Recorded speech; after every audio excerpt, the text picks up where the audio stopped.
Check this out. Okay. I look good. Okay. On the street and I got my swag on. Okay. Get the money, gotta get my bag on. Okay. Triple back.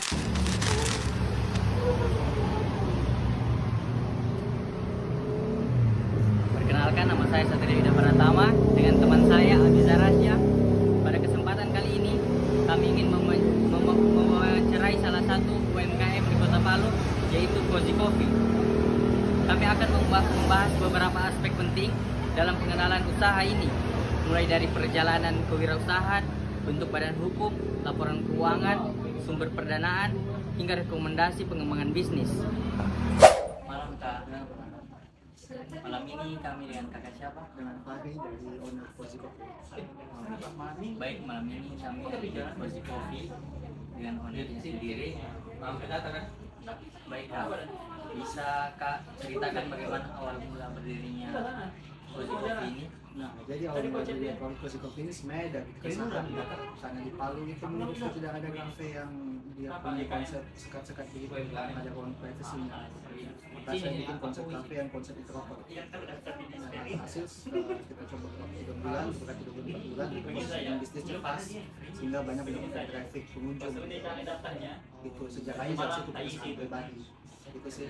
Berarti dari yang tidak Iya, dan tidak dulu pertama ya coba-coba saya sih, karena ada space yang tidak terpakai. Lama-lama diseriuskan begini. Wawancara fotonya, apa motivasi utama kakak untuk membangun usaha ini?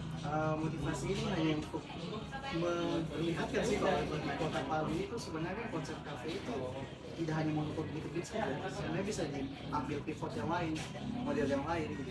Contohnya kayak saya tadi yang bukan beda begitu. Ya, menarik.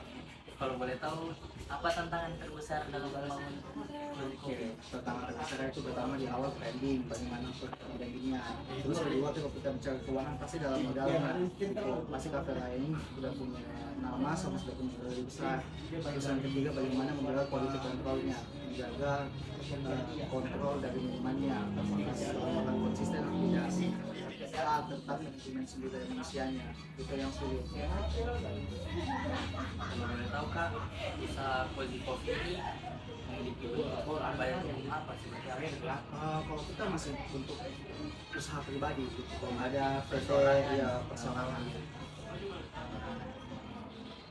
Menurut kakak, kelebihan dan kekurangan dari bentuk usaha perseorangan ini apa? Ya, pertama tentunya untuk bayar perseorangan itu dia punya modal itu tidak bisa dia punya modal gabung dengan harta dari perusahaan. Beda dengan CV kan, dimana CV ketika kita bangkit dia masih punya dia punya tanggungan sendiri yang dibedakan gitu harta pribadi. Jadi harta pribadi tidak bisa kita ambil di perusahaan gitu, sementara badan personal branding itu masih bisa fokus kait antara keuangan personal sama keuangan bisnis gitu. Apakah kedepannya kakak akan punya rencana untuk menyatukan atau mengubah hukumnya? Oh ya pasti ada. Jadi kita lihat 6 bulan ke depan. Kalau awal kakak mendapatkan dana itu dari mana? Sebenarnya itu lebih ke dana yang saya simpan sendiri dari tabungan, dari jualan sepatu dulu kan, bahwa kita belum progresif saya sih, kita nggak ngambil dari orang lain atau nggak ada gabungan gitu kan, kita dapat dana sendiri. Lalu bagaimana rencana kakak untuk mengembangkan usaha kopi Cozy ini ke depan? Oke, pertama kita pasti yang ke depannya kita melihat traffic dulu kan, melihat konsistensi dari pendapatannya dan juga lihat marketnya apakah memang sepotensial itu. Jika memang sepotensial itu maka dieksekusi dengan cara ekspansi, buat lebih besar sedikit dan ya hal-hal yang kayak gitu sih, biar lebih besar tambah banyak pilihan gitu. Kalau bisa kita coba investasi ya tapi itu step by step tergantung dia punya misalnya 1-6 bulan bagaimana, 6-1 tahun bagaimana, 10 tahun bagaimana, tergantung istrinya dulu.